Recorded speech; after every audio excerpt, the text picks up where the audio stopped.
If you want your lawn to look like this, then you need a lawn striper. In this episode of how to make your lawnmower last a lifetime, I'm gonna show you how to install a striping kit so you can make your lawn look like the outfield at Fenway. Time to get striping. Hey guys and gals, welcome to Garage Gear. I'm JB, giving you the best tips and tricks to survive life in and out of the garage. And before we get striping, if you're feeling the vibe and you want to be part of the tribe, subscribe. The rubber flap on this Honda, much like any other mower, will leave a fair stripe as you're making your mowing passes up and down your yard. But if you want to create a little bit of lawn envy and have all the neighbors staring at your lawn, then you need one of these. Here we have a brand new striping kit and it will fit most 21-inch mowers. This is not a sponsored video and I purchased this with my own money. I'll have it linked down below in the description for you to check out as well. You know what time it is, right? It's time to unbox that item!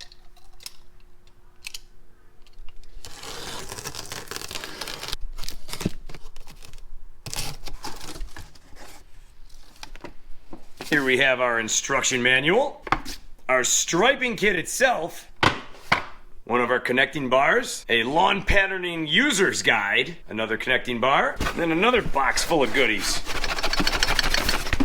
There we go.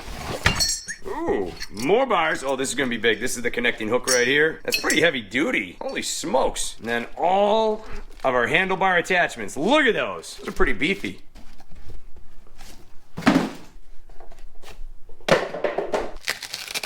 Another connecting rod. We have our handlebar mounts, another handlebar mount, hardware, another connecting rod, another mount, and another mount. Do not remove this label until final assembly is complete.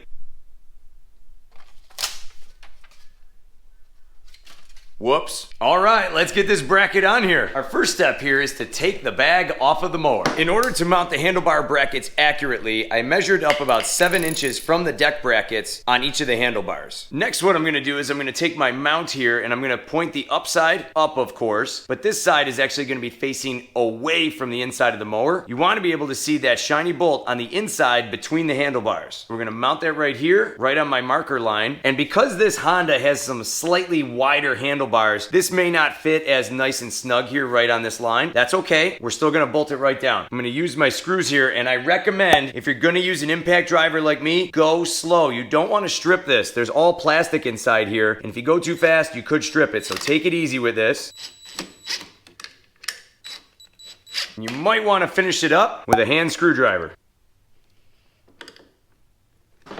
That's on there pretty snug. Now on the Hondas, they have this zip strip here from the factory. We need to get this throttle cable and this transmission cable out of the way to make room for our mounts. We can always zip tie them up here later on. So what we're gonna do is take our snips, snip it off, and make some space. Then we're gonna take our other mount, open it right up, put the upside facing outward, link it on the back side, position it right where we want it, put in our screws, drive them in gently,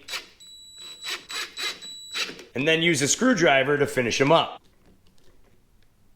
Next, I lined up all my frame components underneath the handlebars. One thing to note here on these corner bars is that this length is shorter than this one, so you want the shorter side attaching to the hook bar. Make sure you do that on both sides. I'm then going to loosely mount the final plastic covers along with the bars that drop down.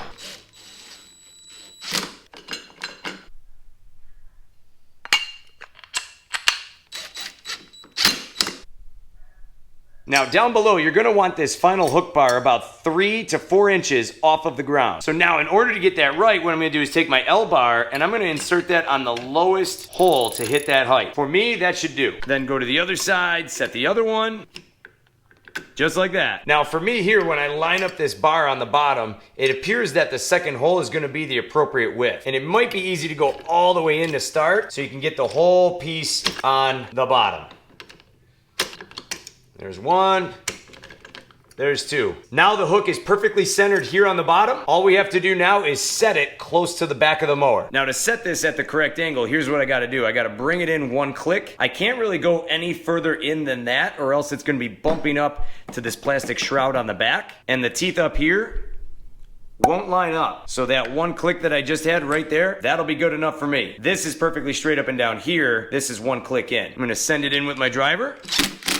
Nice and snug. Same thing here on this side, one click in.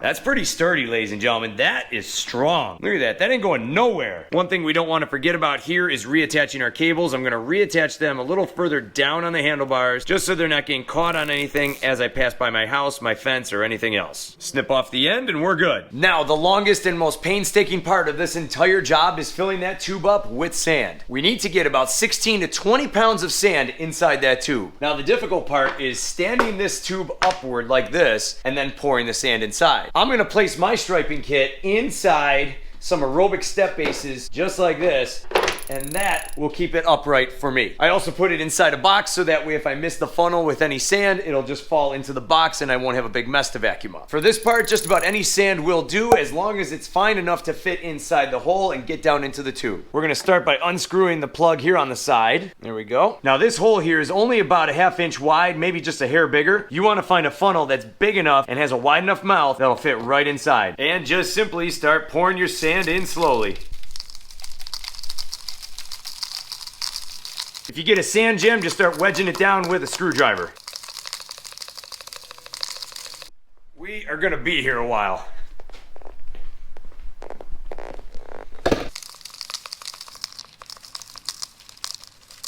All right, I've been doing this for about 10 minutes now. Let's see how much we got in there. We got about, I'd say 7-8 pounds. We got a little bit more to go. You kind of get the idea of how long this takes to fill.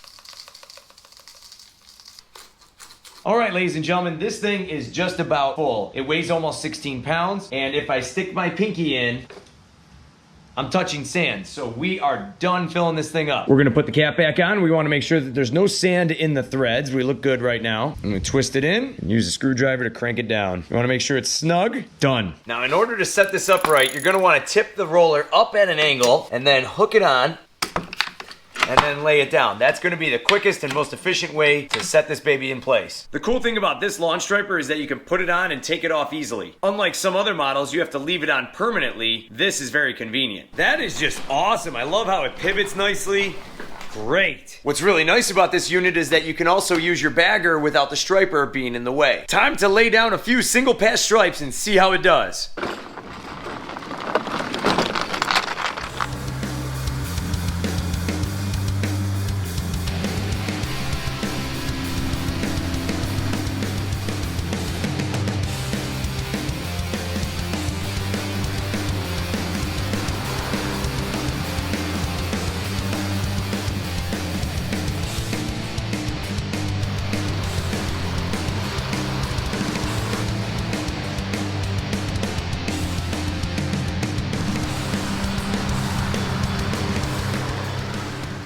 Light, dark, light, dark, light, dark, light, dark. Looking great. Overall, I'm very impressed with that striping kit. As you can see in this small area, it left some pretty defined stripes. This side yard looks awesome. Granted, the grass is a little damp right now because it just got done raining, and I don't recommend striping your lawn when it's wet. I personally prefer to stripe my lawn when it's dry. But as you can see, it does leave some very distinct stripes. Without this kit, the stripes that are left behind by the mower flap are generally pretty light. This striping kit definitely makes a difference. Those single stripes look great, and I'm already really impressed with this lawn striping kit. Now, if you own a Toro Time Master like I do right over there, I did a review on their striping kit. I'll have it linked right up here and down in the description as well. In one of my upcoming videos, I'm going to show you how to use your lawn striping kit to make some super stripes that really command the attention of your neighbors. So stay tuned for that. Don't forget to give me one of these. For more cool videos on how to make your mower last a lifetime, check out my links right here. Thanks so much for watching, and I'll see you